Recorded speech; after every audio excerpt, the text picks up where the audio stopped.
State of the Sun Devils with Jeremy Schnell, Jesse Morrison, and Mitch Bareldes, an Arizona Sports podcast. Hello and welcome into another edition of State of the Sun Devils alongside Jesse Morrison and Damon Allred. I'm Jeremy Schnell. No Mitch today, but we got you covered. We got Damon in for Mitch. He's going to give us all the things you need to know on ASU sports, right, Damon? Yeah. Okay. That's you the promise? plan. All right, cool. He's got his basketball reference shirt on. He's been doing a ton of research. Absolutely. Yeah, okay, perfect. Ready to go? But it's not about basketball just yet, boys and girls. It's about what is going on in the ASU athletic department. Still no athletic director, Jesse.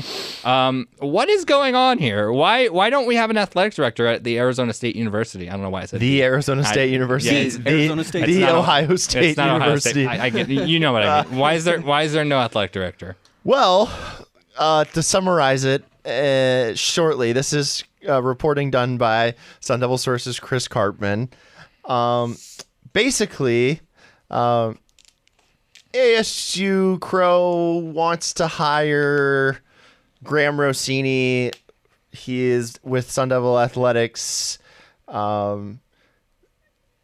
He wants to promote him from within. He was hired in March of 2021.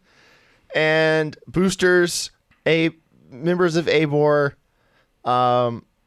apparently, reportedly, do not want this or are hesitant about this. So move. explain to me like I'm dumb. What is ABOR to like the people who don't understand? Arizona Board of Regents. Okay. So it's like the people kind of in charge of like the university system in Arizona. And so for the people that don't understand, why does ASU have to kind of listen to these people? Because again, they're like in charge of they're like the board that's in charge of. And they pay Michael Crow. Yes. Because like because they Arizona approve salaries, that kind of thing.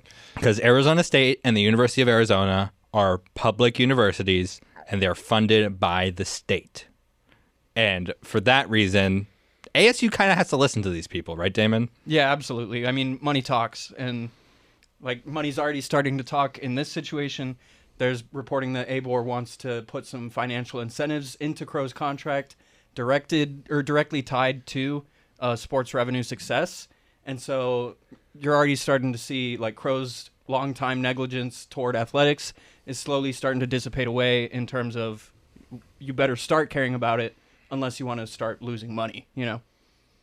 And Jesse, just from your standpoint, would this be a hire that really changes what ASU does in athletics? I wouldn't think so because, number one, this guy's a hire from within. Maybe, 2021, it's, a little new there, but I would really like to see what really made him their number one choice in this scenario, right? Yeah.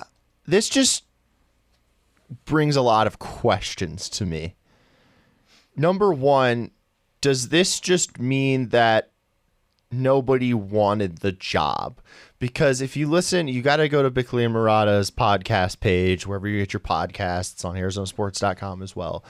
And they interviewed Chris Cartman this week. And he kind of talked about how the athletic director, they kind of want the athletic director to have a little bit of a lesser role now.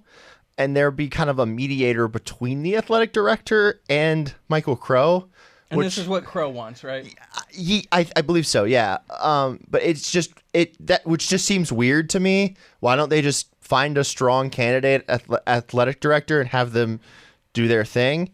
That was just weird to me. So that makes me, in addition to just Crow's, apparent apathy for athletics in general, makes me wonder if this is just kind of like, okay, this is who we have, this is who we've got to go with, because nobody else really wants this job.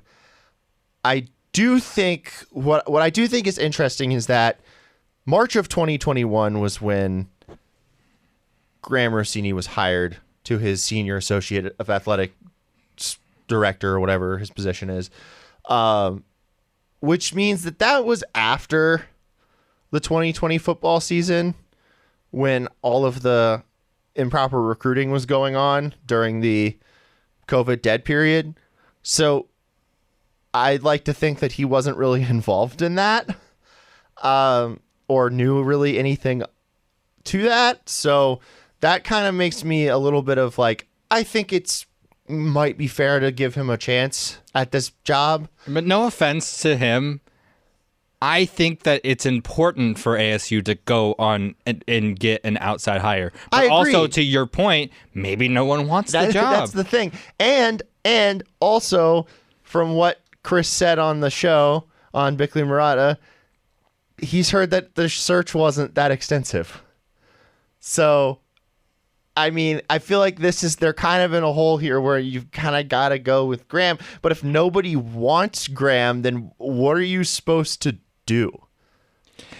Do an extensive search like they should have done from the beginning. But Crow also said that he wants this to be done by the end of the semester, which it's like in 2 weeks. Pretty much passing, yeah. Yeah, like this is the last group of students that I went to school with. Like the freshmen were freshmen when I was seniors, so I'm seeing like some people that I knew posting their grad pics and stuff, and I'm like, okay, this to me seems like, they're close to the end here. Where's the athletic director hire? And maybe it's just the stalling with this Graham Rossini hire. That's why they're not going to get to this point. But why didn't they try to hire Graham Rossini before all of the reporting and everything about the NCAA investigation came out? I feel like that would have been a lot easier to convince people of, before the penalties got levied. Well, here is what we can say about the penalties that have come down so far. Former ASU coaches and other staffers were all given penalties, including Herm Edwards. He was involved in all this, like we probably all thought from the beginning. Yeah. Okay. Well, Jesse, here's what me and you talked about. You were like, because what Herm used to say was, I like to be like the CEO type where I delegate a lot, right? Yeah. And Herm just to me always seemed like one of the best people. Like such a good human. By the book, knows the rules kind of guy. Exactly. Again, rookie symposium guy. He would talk to the NFL rookies about how to basically not get in trouble and screw up your NFL career. And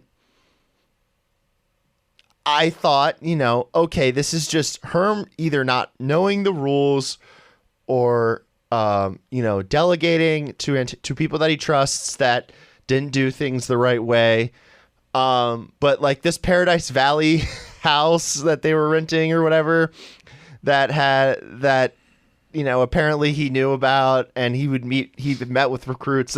Like Herm knew what was going on. He was involved in the illegal recruiting practices at the time. And yeah, it's just, I can't even, I have no defending of Herm Edwards anymore in this situation. He was a part of it. He might not have been the biggest part of it, but he was still a part of it. And that really sucks because I freaking love the guy. And honestly, it reminds me of, like, it takes you back to when the Rick Pitino scandal at Louisville was going on, where it, I think, taught most of the sports watching public at the time that even if you are a head coach and your assistants are doing things that are not great, even as the head coach, you are responsible for everything that happens in your program, whether that's good, whether that's bad. It all comes back to you, I think. So yeah, and yeah, but even in this situation, like, still Rick Pitino denies the fact that he really knew anything, which is still, more just like a negligence thing. This is Herm clearly did participate in the wrongdoing, which we can't 100% say about the Louisville scandal. You know what sucks? Herm still gets to be on TV all the time, and they're going to ask him about college football, and they're going to like his opinion and all that stuff. And he got that $4.4 million severance penalty after apparently ASU knew that he was involved. There were apparently Zoom meetings that were talking about how Herm was involved, and he still got a buyout. He should have been fired before the 2022 season For cause. and not gotten that buyout. But somehow, some way, he's getting paid still, or I don't know if it's still, but he's getting $4.4 million in a buyout, severance, whatever it is, for, for the resigning or whatever it was after the Eastern Michigan game, which is it's just wild to me that, like, they basically pinned it as, no, the results are why you're gone. So the results. Derek Hagan, 10 years. Rob Rodriguez, 8 years.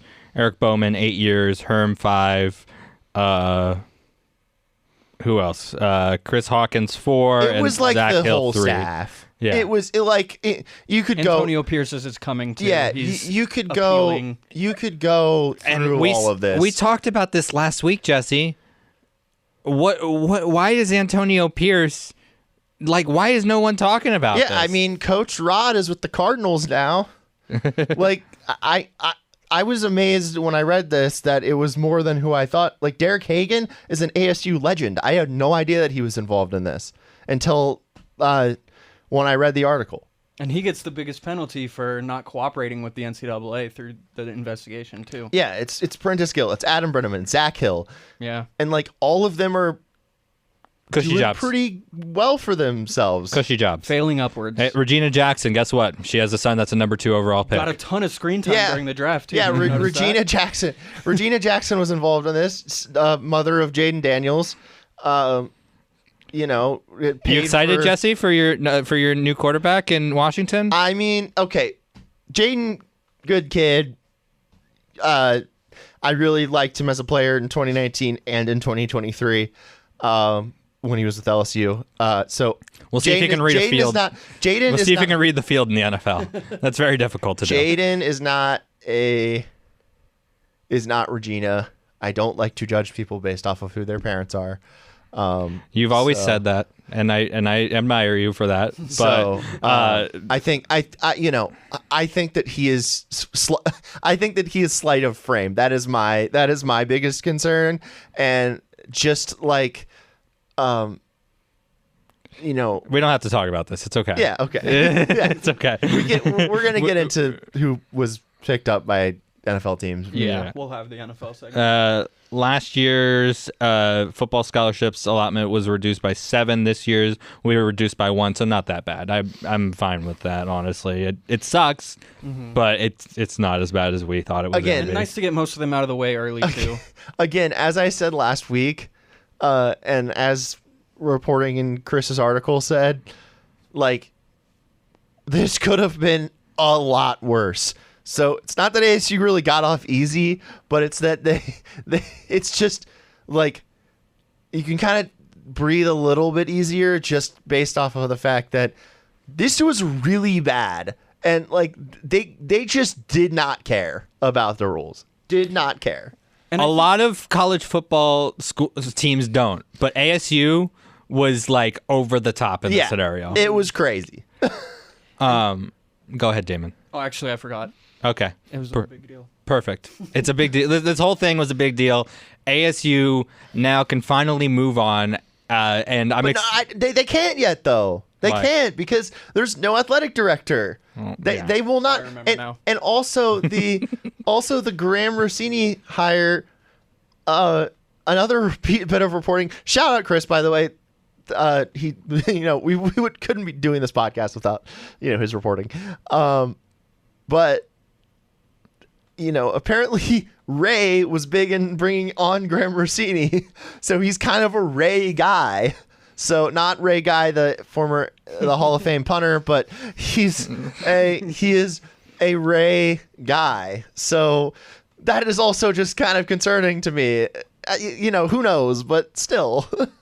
To Jesse's point about it being a little bit worse than, or a little bit better than what the NCAA could have done, I think that the NCAA did kind of take a second to acknowledge that, okay, none of these staffers are still, on staff, and that it would be fruitless to punish Kenny Dillingham and what he's building, which seems to be a pretty good culture and all that thus far. I just don't think they wanted to punish Kenny for the sins of Ray and Herm and all that. Also, the NCAA doesn't really have much power anymore, That too, yeah.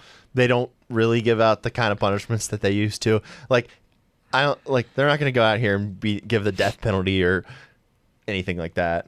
You know what? I do like what they just did, though. I really like the new rules for NIL stuff. The ability for schools to now facilitate NIL deals and not necessarily have these kids have to, 18-year-old kids have to go out and find agents to help them get these deals, to have the schools that are already in place that they can trust to go out and facilitate these NIL deals. That's perfect. Number one, the kids can't get screwed over. And number two, the school is the one that has all of the liability on them, and I think that's good. Number one, it teaches kids how to do these business dealings. And number two, it's really hard to see the bad in this, guys. Like, this is the best thing the NCAA has done in years, in my opinion. Yeah. And it's, these agents take advantage of people all the time. Or I don't know if all the time, but we've heard stories. And, now these impressionable 18-year-old kids don't have to necessarily deal with that if they don't want to. Other rule change I really liked. There's now the radios and helmets in college football, which is super cool because that was dumb that they never did that. And that was something Kenny was a proponent of, too. Yeah. But I really like the... hand signals. No, because then Connor Stallions can come in and potentially steal your signals, Jeremy. Excellent signal work by Jeremy. If you're not watching on the YouTube channel, or just the giant like sign of some team that's not you from like Oregon. There's like Atlanta Hawks logos or something like that, for an Oregon football team. Like, it's incredible. Love it. And then last year it got so ridiculous because of the Connor Stallions scandal at Michigan that there were like teams putting up curtains around their signals like it was, a car crash scene. Yeah. Anyway, so that's good. NCAA did some good this week, Damon. Yeah, throughout the first few years of this transfer portal and all the different landscape of college athletics right now, I think that everyone from players to coaches to agents to corporations, everyone has been asking for more clear guidelines on how to run NIL and all that. And so at the very least, this does help put in place a little bit more guardrails than was in place before. Transfer portal, you can still just go wherever and well, that jump was around every year. That was added to this whole new guidelines. That's the thing that I'm like, I guess that makes sense, but I hope I wish they would just like get some sort of situation where you could just like do a contract with players so that it's just all the shuffling is just so hard to keep track of. And the new Virginia state law might help make that happen as well. Jesse, your state. Yeah. They can... Jesse's home. Jesse's from Virginia, for those of you who don't know. The schools can now pay players in Virginia, which directly, is dope. Yeah. Which is dope. And Damon, correct me if I'm wrong. I thought Arkansas was able to do this I think they can. Yeah, I think that's true.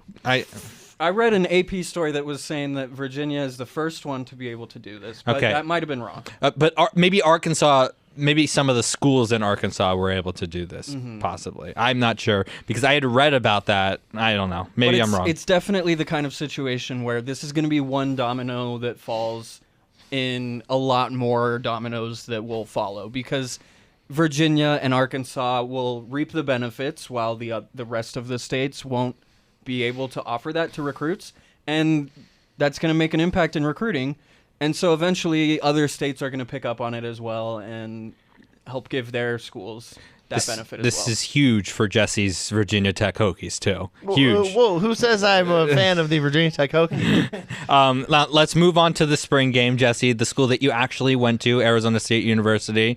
They had their spring practice, spring game. He's putting up the quotes in the air. Why are you putting up the quotes in the air, Jesse? Because it was basically just a practice. It wasn't like last year where there was a game. However, I am going to say that way better event than last year. Number one, Friday night, cooler. The band was there. I don't remember if they were there last year. I think they weren't. This year they were, and that was a lot better. It definitely seemed like more people were there this year, which was cool. Seemed like around 5,000, which They were all on one sideline too, the fans. yeah, which made it look better. Made it look better. Made it look more, like Consolidated. yeah, exactly. So yeah, Play on the field, Jesse. How was the play on the field? Yeah, well, it was a weird night because of the wind. Very windy, very unusually windy night. In AZ, but I saw some things that were interesting and also intriguing. Sam Levitt, absolute cannon of an arm, and the wind took the ball a little bit longer, a lot of overthrows, but he did make a couple of throws that were just really nice. One was a bomb touchdown to Jordan Tyson. Jordan Tyson looked good, I gotta say. He also looked good in Colorado's spring game last year. Let's remember that. Yeah, but he looked good. And then they did a lot of 11 on 11. So it was a practice, but they did a lot of 11 on 11. And then defensively, physical. A lot of physicality on the defensive side of the ball. That was cool. There was a play Guy ended up getting hurt. On a scale of 1 to Ron Wolfley, how physical was it? Ooh, I'm going to say like an 8. Ooh. Nice. Yeah, so there was a play, I believe the player ended up, there was something, injury, but goal line, stop, just absolutely just physical hard hit at the goal line. That was quite the play. And then just there was two teams, the maroon and gold team. The gold defense, just in particular, which I think is more of the starters, they were really, really, really, really physical, which was cool to watch. And then even on the offensive side of the ball, Cam Scadaboo had a run where he broke a tackle, got into the end zone. That was awesome to see. Again, more physicality there. Offensive line, still a little bit concerned about Not again. that. Oh, A little bit concerned about that. They had, I believe, 4 penalties. Little Herm. Yeah, 4 penalties and weren't the best at protecting at times. And then the last observation that I had is that I think that there were some schools that may have missed out on an opportunity to give a scholarship to Navi Bruzan. And if I remember correctly, he did get some scholarship offers and chose to take the walk-on at ASU. Is that right? I'm not 100%. I'm New not Mexico 100% sure, offer was but in there. but again, like a Power 5 school or Power 4 now might have wanted to give him an offer because I gotta say, I think he's the quarterback too after spring ball. Like he had a play where here's why I think he didn't get recruited very well. because he's much. small. Yeah, he's tiny. He's listed at 5'11". No, he's like 5'9". And he's left-handed, which for some reason is still considered a bad thing, even though Tua led the league in passing last year. Tua and Michael And then what did he do? Tua, Michael Penix. Doesn't matter. Steve Young was left-handed, correct?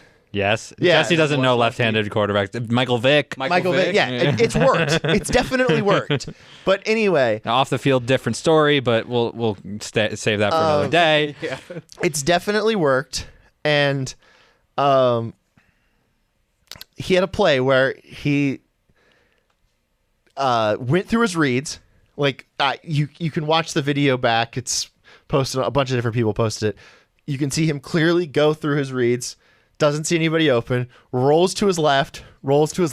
Continues to look. Considers to running into the end zone.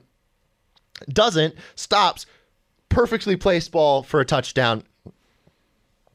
So much more capable. So you're telling me he's the next Johnny Manziel? No, I'm not saying that, but I'm just saying he's more capable of dynamic things, and he seems pretty accurate.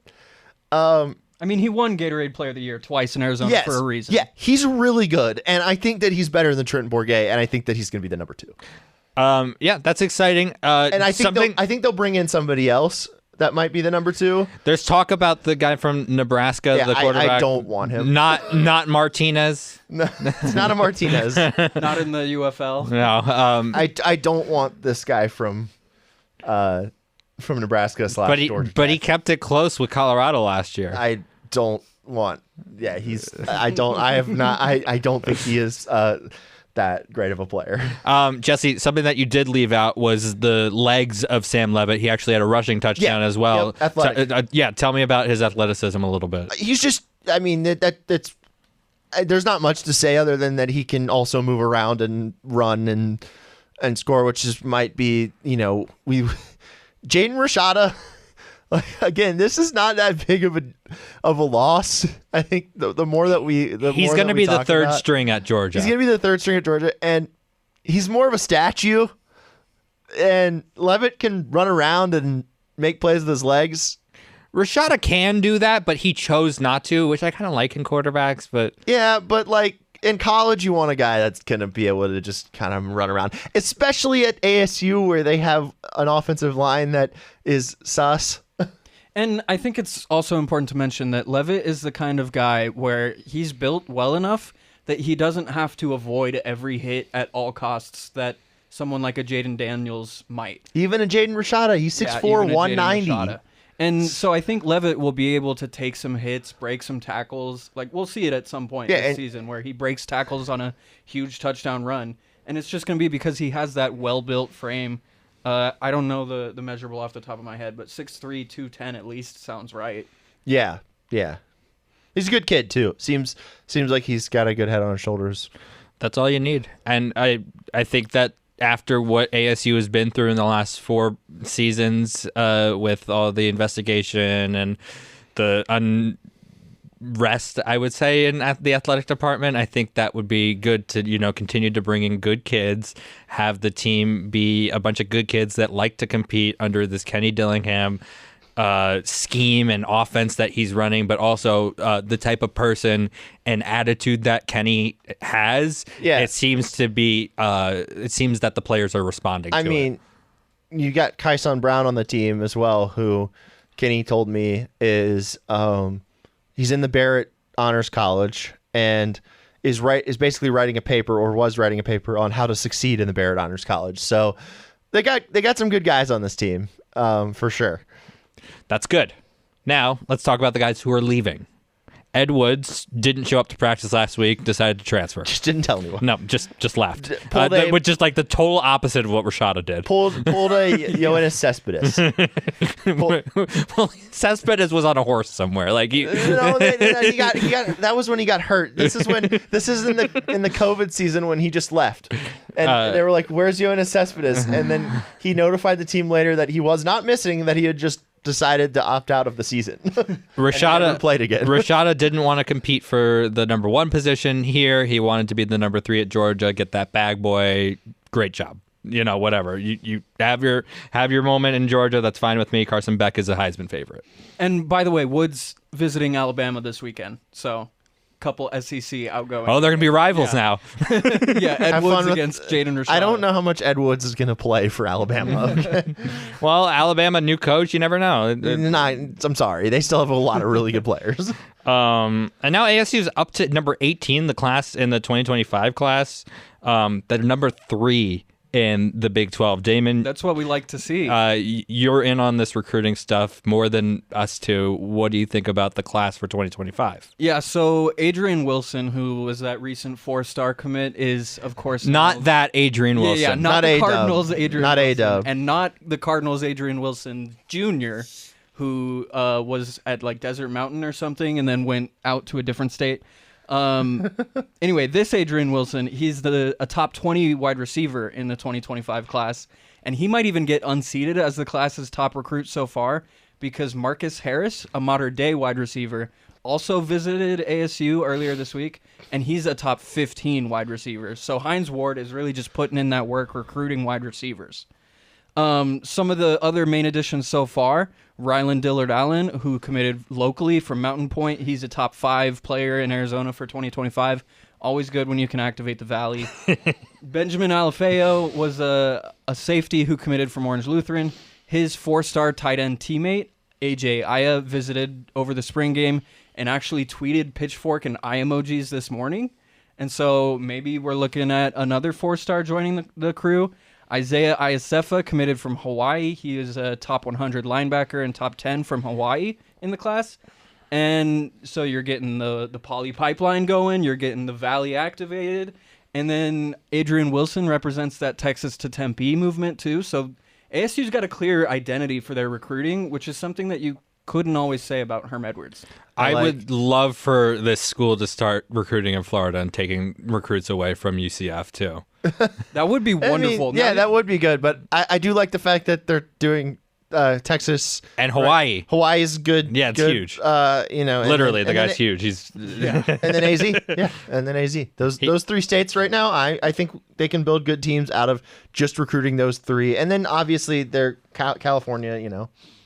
I said he's huge. He's only 6'1", 190. But well, he's got to put on some weight if he wants to play linebacker. Yeah, Joe Connolly will take care of that. Okay, good. Now back to this recruiting stuff. At the third quarterback position, third quarterback position, possibly a backup. Jeff Sims from Nebraska. I want Jeff Sims. Possibly could come here. We'll see. Now, Damon Tapp. Jamon. Actually, that's my bad. Jamon Tapp. He's a Texas edge. He visited alongside... say this name for me, Damon. I think it's Shimon Matire, who committed from Cincinnati as a tight end. Also played spring ball with Colorado this spring. That's a big deal because ASU has like a very slim tight end depth right now. Yeah, and this guy had 5 touchdowns last season for. So he Cincinnati. could possibly come in and be the starter right away in the same conference. So yeah. So it could come in and be the starter right away. ASU needs that at the tight end position. And then let's just go over Sims real quick. Sims, top 10 dual threat quarterback in 2020. Played 3 seasons at Georgia Tech, 4,400 yards, 30 touchdowns, but the 23 interceptions, that scares me. But he also rushed for 1,100 yards, 11 touchdowns, 25 games, and 1 at Nebraska. So we'll see. Nebraska season was bad. I'm just going to say that... I watch a good amount of ACC football, and he's a tough watch. I'm not gonna sugarcoat it. He's a tough watch. And could he be better than what we saw from the ASU backup quarterback position last year?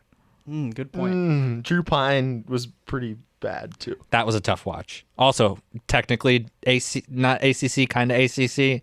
ACC adjacent. Stanford and Cal ACC. Yeah. But yeah, Stojakovic's kid, this is a tangent, but Stojakovic's kid just switched from Stanford to Cal. ACC to ACC. Yeah, but arch rival to arch rival, playing for the coach that played for Stanford that is now at Cal. Also, you got to be super smart to go to either one of those schools, so good for him. Sure, but still, that's going to be some, they're throwing some coal on the fire or whatever you say. Hey, ASU has lost recruits to U of A before. Jade Lavelle. There you go. Basketball notes. Give me that Austin Nunez. Yo, Austin Nunez is Bizak. Hold on. What about Tap? You want to hear about Tap, Jesse? Yeah. Okay. I want Damon to talk about Tap. Yeah, so Tap did end up committing on Sunday, posted on his Instagram. Today, Sunday. Yeah, he's a top 25 edge transfer in the portal, according to 247. There was a bit of a hazing thing that I saw about Tap. Do we want to talk about that? Or not really? Is it reported? Who is it reported by? I saw it on message boards. Yeah. So maybe a little not really. Let's hold off on skip message boards. Yeah. So Tap is expected to help fill the hole by Anthony Cooper, who tore his ACL, I think. Is that right? Tore his ACL. Correct. And so he's gonna play some on the outside, some on the inside, really help with that pass rush. Okay. That's it for football. It's a lot of football stuff. It's a lot of football stuff. And it's only March. Yeah. Great. Or April. It's April. It is late April, Jeremy. May. It is late April. The Final Four and... you know what? I got married. Yeah, we've already had the NFL, the WNBA draft happened, the NFL draft happened. We've already passed that point in the calendar. is back. So Bizak. he's Bizak. Coming back after playing his freshman year at ASU and then sophomore year at Ole Miss, where he didn't play much, but he played in almost every game. It just was 6.5 minutes per game. Yeah, weird stats. Yeah. It's really strange. So you're hoping that he can come back to where he started it all, and Bobby can Come back to where you belong, Austin. Yeah, where he belongs. We're welcoming you back to the Valley with open arms. We love Austin Nunez. I want to make that very clear. Yeah, I really liked him as a freshman. We would love to see him make kind of a leap and be ready to be like a real sixth man, hopefully. It seems like DJ Horn and Frankie Collins are happy to see him back in the Valley as well, even though they're not here. It's nice that there's no love lost. DJ Horn commented a fire emoji. Frankie Collins a yes sir on Nunez's Instagram announcement. What was that, Damon? A yes sir. Yep. Okay. Good. And so it's nice to see there's no love lost on that end. Another addition recently, BJ Freeman transferred in from Milwaukee. He was kind of really impressive when I was watching his tape. I can't lie. Kind of really impressive or really impressive? Kind of really impressive. Okay, explain kind of really impressive to me. So he's listed at 6'6". I saw it does not look like 6'6" to me. It looks more like 6'4" plus 6'5" maybe. But you're definitely not getting someone who's going to give you a ton of size. But he does score the ball really well and create for others pretty well as well. Averaged 21 points and 4 assists to only 3.5 turnovers.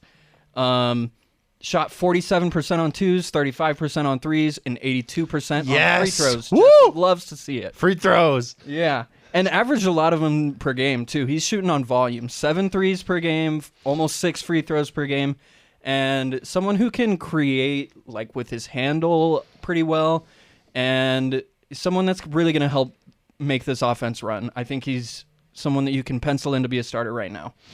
Yeah, it's a lower conference guy, mid-major. That's the thing that concerns me a little bit. So, did have a 33-point game at Providence in Game 1 of last season. Cool. That's big. But I would say that the 21.1 points probably goes down to like 14, 15 a game at ASU. Which they need. So, yeah, I mean, Desperately.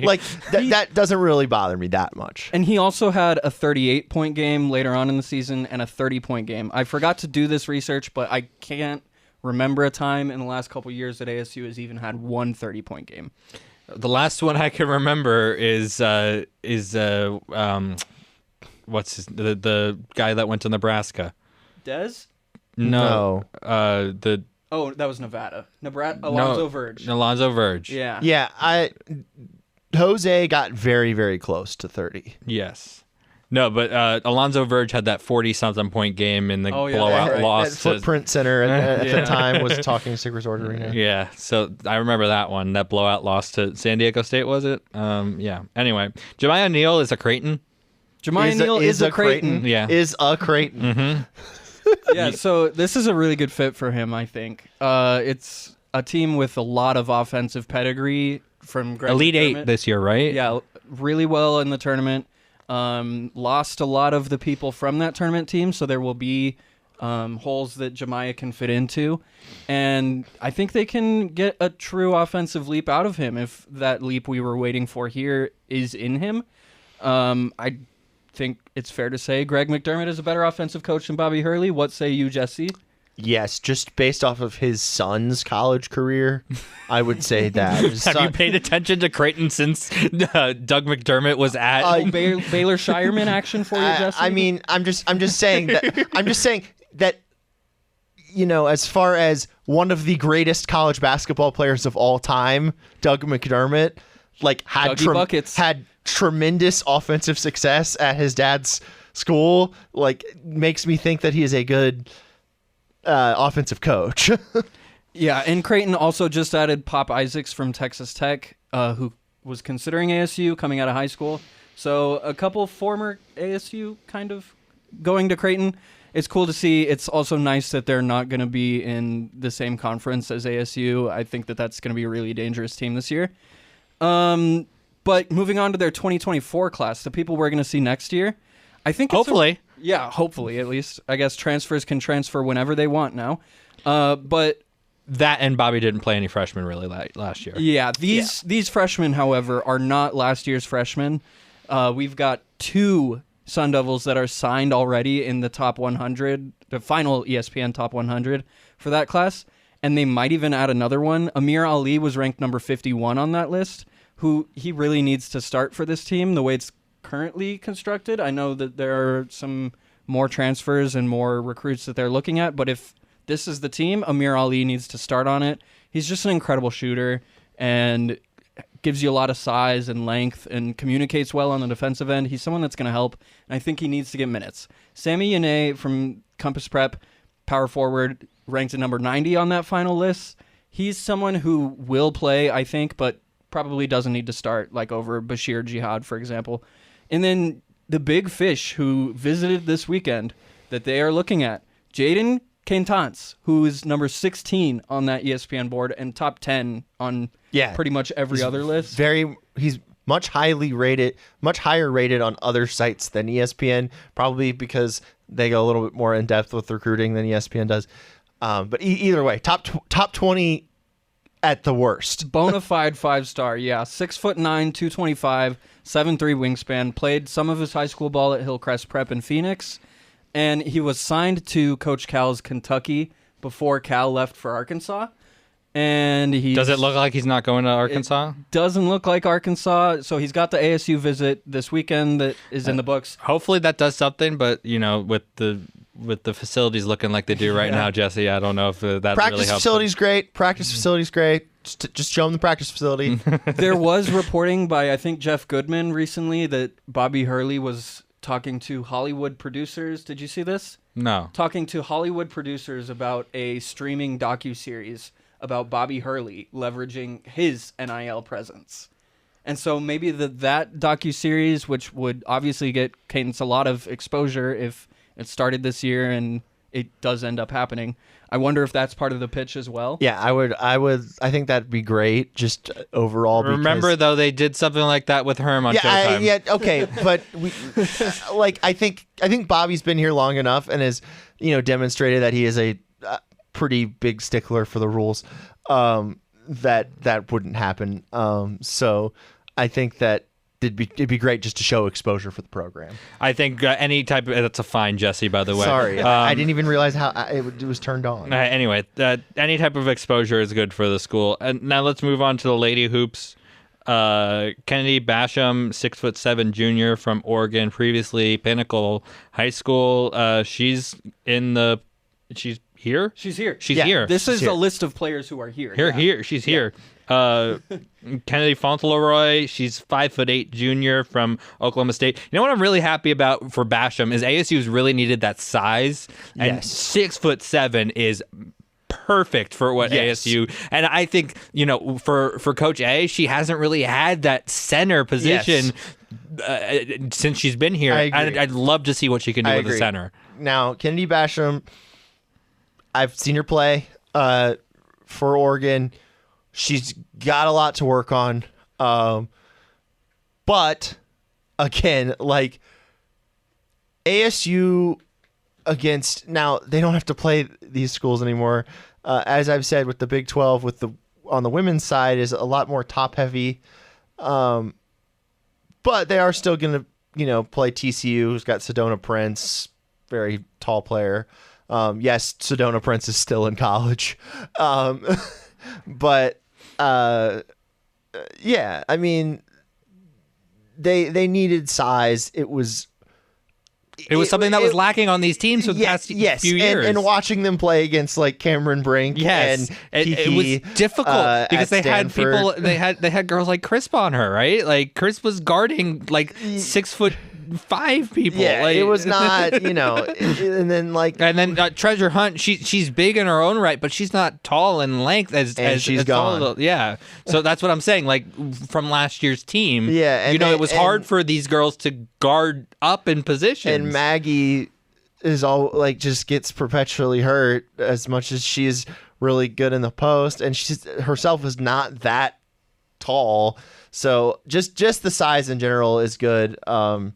And I think it's a good ad for ASU. A bunch of other ads on this team. 6'3" seniors help that size as well. Heavenly Greer from Kansas State. She was also at Oklahoma. Michaela Moore, 6 foot from Seattle University, and then Nevaeh Parkinson. She's 6'3", graduate senior from UC Irvine, but she was also at New Mexico. So many previously. different schools. It's like how it works just- nowadays. It's just crazy. I like that there's a lot of girls who are coming from Big 12 experience already, too. I think that's something that's Yes. going to help the team. Yes, for sure. They're going to be better this year. Hands down, going to make. They better be. Yes, they better be better. But they're going to make quite the leap, I think, this year. I hope so. I Compared really to- I love watching women's basketball, especially after what we saw these past 2 years in women's basketball, how much growth there's been. If ASU can become one of those schools in the Big 12 that's in the top 5, top 6 of the Big 12 every single season, that could be big in the Valley. Yeah. And it would be awesome to see DFA start to get filled up for women's basketball again. Yeah, it'd be great for our show as well if, we can be one of those, be able to cover A good women's basketball a team. good women's team that, gets to these highly rated tournament games that are, that we've seen with this women's. And really, it's such Take advantage of this time, right? Explosion. That's what I'm Yeah. going to say. Yeah, there's so much growing interest in women's basketball right now. My dad was just talking to me about his growing interest in women's basketball, which is something I wasn't expecting. And so this is like a really good time for you to go all in on women's basketball. My dad has also gotten into it in the past year. It seems like a trend with dads. They're catching up. They're catching up. How about Isaiah Jackson, guys? Number 1 on SC Top 10 last week. Yeah, that was cool. He jumped up, caught the ball. Baseball, ASU baseball. They're playing well. Oh, gosh. Dare I say, highlight of the school year for ASU is this home run robbery. Yeah, it might be. I'm trying to think. I mean, yeah. Yeah, it's a really good play. Maybe the first Rashada touchdown pass? The hockey comebacks. Some of the hockey comebacks against some of the really highly ranked schools. Sure, but as far as just one specific play, I think this is the play of the year Yeah. for ASU sports. Yeah, so ASU baseball on a really high note right now. They were coming off a 3-game sweep over UCLA last weekend where they beat them 26-6 over 3 games. And then this weekend got a sweep in the works against USC, beat them 17-1 Friday and 17-2 on Sunday with a 6-inning 1-run You mean gem. Saturday? Yeah, Today's that's Sunday. Yeah. Yeah. On Saturday with a 6-inning 1-run gem from Connor Markle dealing. The pitching is getting better, and we've said that because it's been such a young pitching staff this year. They just needed some time to get it going. And I could be wrong on this, but I think just given off their strength of schedule that they could still make the tournament, which would be crazy. Which is crazy because of their record. Softball is not that much different record-wise, and they're totally not going to make it. But baseball's schedule has just been really good. 55-9, Damon. over the past 5 games. Yeah. That's crazy. Yeah. I just read that stat that you wrote down. That's insane. Yeah, so if you're listening to this, Get out to Muni. We're recording on Sunday, so check the score of the Sunday game to see what happens. Yeah. Sun Devils in the draft. Ro Torrance is a Seahawk. Yes, Seahawk. Legion of Boom. Nobody got drafted. Yeah. Chris Edmonds Well, is kind of nobody a got Cleveland. He is a Cleveland. Messiah Swinton is a Packer. He's a cheese. Jaden Daniels is a football team. They're the He is a Commanders. football team. Yep. Ricky Pearsall is a San Francisco 49er. Along Gonna with get Brandon to play Ayuk. with Brandon Ayuk. It's cool For And now, Chase unless- Lucas. unless- and Chase Lucas. Unless Ayuk gets traded, which Ayuk's has not gonna been get traded. It's been they're gonna figure it out. They've He's their now. Debo's kind of their number one, but Brandon's really their number one. Also worth noting, Jacob Cowing, also to the 49ers. An Arizona high school guy and Arizona Yes, University. he was drafted in the 3rd round, right? I think so. It was pretty high up there, huh? Good for him. Ladarius Henderson as well. LD. Houston Texans. He's gonna play with CJ Stroud. Love that for him because LD really good kid. Nothing on Deshaun. Really, nothing, really good kid. Nothing on Deshaun Mallory yet, huh? I People haven't were really seen high him. on him. Yeah, no, I haven't seen anything. But Yeah. Roe, love that he's going to be in Seattle. Friend of the show, we had him on last year. So shout out Roe Torrance. Just really, really good dude. When we had him on, he was super excited that he had graduated college, which was awesome. and I hope that he does great for the Legion of Boom. And yeah, first draft for ASU without a draftee since 2013, which is a little sad to see, but It was expected. Kind of without a draftee, though. Like, let's be real. We had some former Sun Devils in there. Jaden Daniels, Ladarius Henderson, Ricky Pearsall, they played football for ASU. Like, yeah, and I don't think anyone is picking ASU to start that streak of no players drafted. I mean, the way Kenny's running the program, it looks like there will be plenty of NFL players year after year once this thing is really cooking. correct. Yeah, I'm looking at Deshaun Mallory, and I've seen nothing yet from his Twitter account. He'll be really, signed. He'll be I hope so, because he's really good, man, and he can really help a defensive line. The Miami Dolphins. Guys, I think that's it. Yeah. I think that's all. That's a lot. I don't Yeah. even know how long we've been going for, but it's been too long. I feel Yeah, like definitely too long, but there's a lot We that gotta get needed. these there was a 2-hour lot pods. that needed to be Jesse, overall though, spring game successful. good. Yeah. I don't know how good they'll be, but again, I don't really want to judge anything off of a spring game because We did last year, and then they were really bad because we judged how bad it was. But so like, yeah, but we judged. we were like, oh, Rashada doesn't look very good. and then he was okay. Bourget looks really good, and now I'm not going to say that Bourget is not going to is going to be the third string or fourth. I mean, I think that he could be the third string off of that, but again, I would take everything about the spring game should be taken with a grain of salt because last year from every school too. yeah, Like, that's how spring games work. Last year, our conclusions after the spring game that led into a lot of our season predictions, and yes, some of it involved fall camp as well, but I think that it definitely. Just breaking now, Deshaun Mallory has received an invite to the Chicago Bears. Sweet. Let's go, Deshaun Mallory. You are a Chicago. Okay. Yeah. There you But go. anyway, take spring game stuff with a grain of salt. It could all change between now and August. That's going to do it for this edition of State of the Sun Devils. Thank you so much for listening and watching. You can watch every single episode on the Arizona Sports YouTube channel. You could just go to the Arizona Sports website, arizonasports.com that is, or the Arizona Sports app. Click on the video tab, and then you will just find all the YouTube videos there. You can also listen to it wherever you get your podcast. That's probably what you're doing right now. Jesse loves to get our listeners to listen to the podcast. No, I want it to be like a 50-50 split so that we get good ratings on our podcast. Oh yeah, make sure part to and on if YouTube. if you like the podcast, just make sure to give it a 5-star rating right down there. Yeah. at the Yeah, bottom. like, comment, and subscribe. Also. Yes, Yeah. if you do like it, you can follow. Comment and call us clowns too if you think that We're cool with that. Yeah, we're cool with that too. Or I know Jesse's a clown. Jesse knows I'm a clown. We're clowns. what is it? C tier broadcasters. I think it was D tier D broadcast. tier, yeah, we got that last year. That was funny. I'm And then happy we with got stick to the main guns last week. Anyway, Damon, when you get called a C tier or D tier broadcaster, that's when you know you've made it because people That's are when you're an people A tier. No, but people care enough to comment. That's a good point. Yes, exactly. Anyway, you can follow us on all forms of social media at AZ Sports Devils, including Threads, Jesse. We have threads. Yeah, we do. It's crazy. But that's going to do it for my good friends, Jesse Morrison and Damon Allred. I'm Jeremy Schnell. We'll talk to you soon.